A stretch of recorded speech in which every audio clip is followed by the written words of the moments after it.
balita po, dala-dala po namin ang iba't ibang serbisyo ng ating gobyerno dito po sa Riyadh.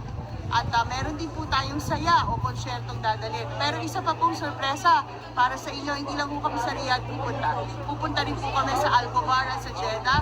At kasama ko po ang ating OWA Ambassador na siyang magbibigay ng talk at inspirational message po para sa ating mga OFW. Kapwa niyo po OFW, si Pia Alonso Wurzbach na OFW Ambassador natin, OWA Ambassador natin.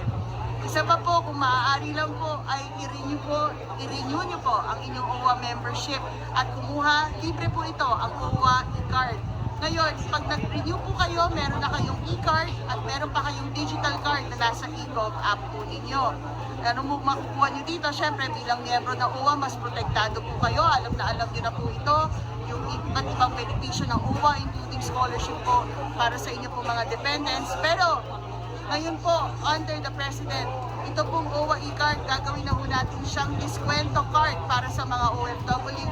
At iba-iba pa pong mga partners natin dito sa Saudi Arabia at sa buong mundo at sa Pilipinas. I-anunsyo po natin ito para malaman ninyo kung sino-sino mga establishments ang magbibigay ng diskwento, promo, freebies para sa ating mga bagong bayani.